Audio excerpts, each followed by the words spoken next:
everyone, Rick Hong here for Hollywood First Look Features. We're at the red carpet premiere for Teen Spirit. It's executive produced by Jamie Bell, written and directed by Max Minghella, and it stars Elle Fanning. Let's take a first look. Is it harder executive producing a movie or acting?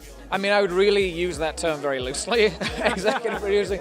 I would say that I was more of a supportive friend than anything else. This was a piece of material that was sewn up and done and written and brilliantly executed before I even came on board. I've been friends with Max for 15 years, maybe more, and he said, "Can you help me?" And I did. And that's basically what my role was. But I certainly now feel, being on this side of it, I certainly feel like I'm going to be kinder to producers in the future, for sure. Oh, really? Oh, that's awesome. I love hearing that. I heard you say that the reason this script resonated with you is because it's about achieving your dreams. So are you achieving yours? I mean, because, man, you're like in film and television, and you're executive producing. I mean, Stop blowing up his head. He's an executive producer. That's the key. This is our real producer, by the way, Fred Berger. He's a real producer. 100%. I mean, I count my lucky stars every day. I do feel like I got this lucky ticket when I was a kid. My first film was everything, and I still owe everything to that first film, you know. So every day, I just can't believe I'm still kind of getting away with it, honestly.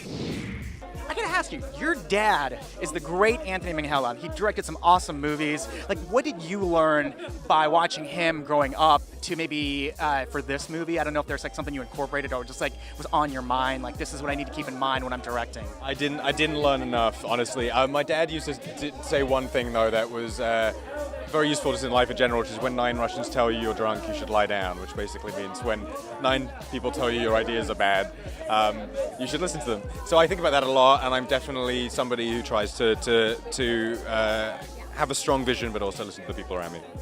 So I know that you said that you watched this about 1,000 times because you're trying to perfect it and tweak it, but I don't know if there's any feeling or emotion that you had to see your title of your name up there as writer-director Max Minghella versus like when you see your name as a actor. It's a very different experience making a movie for sure than being in a movie, and Jamie and I are best friends. We've been friends for a long time. This is our first time making something as friends professionally, and we talk about it a lot. It's a very vulnerable feeling. It's like our baby is being launched into the world, and it feels like totally like a child. There's something of your dad's that's coming out again, the storyteller. Jim Henson's a storyteller. Yes. Will I see an episode of you doing one of those episodes maybe? I mean, I don't think I'd be very good at that, but I would love, I'm so excited about that. I've talked to the Jim Henson Company about other things that my dad has worked on, and it would be fun to kind of dig some of that stuff up. It'd be great. And then finally, man, do you go karaokeing? Is there a song that you do? I do go to karaoke a lot. Yeah, I do a lot of different songs. I mean, as you can probably tell from this film, I'm a bit of a pop junkie, so I do a lot of boy band stuff. My voice is surprisingly high when I sing, I would say. So I tend to sing like NSYNC and stuff like that. No one.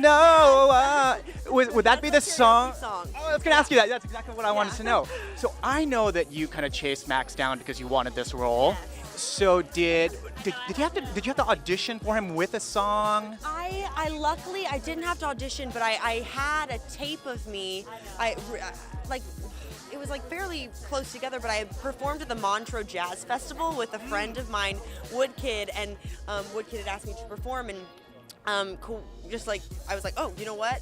I have that tape, so I'm gonna give that to Max, and so it worked out. That's amazing. So thank you, Johan. Yeah, for that. Okay, well, so Max is the writer-director, Jamie's an executive producer.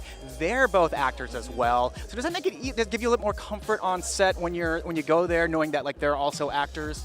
It does. I think there's a real security and comfort that you have with that, because you know that they understand what it feels like for you standing in front of the camera, and how vulnerable that can feel and exposing. So, and also, Max is someone who, he grew up surrounded by film, and he's such an encyclopedia of films. Like he knows so much and loves, you can just tell his passion for filmmaking so much, and you can feel that as an actor, and yeah, I felt very safe.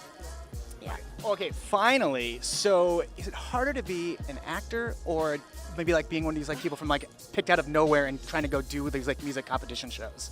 Oh, wow. I guess I can't say. I always wanted to audition for American Idol, but I never did. So I don't know. I wish I could make the comparison and say, but I'm sure it's That seems very difficult, very stressful when I watch those shows. It's like very intense. And real quick, when people meet you, do they ever say, God, you're shorter in person than I thought? Oh yeah, yeah, they say that as a joke, yeah. Thanks so much for watching. That's it for now. Until next time, I'm Rick Hong. You've been watching Hollywood's First Look Features.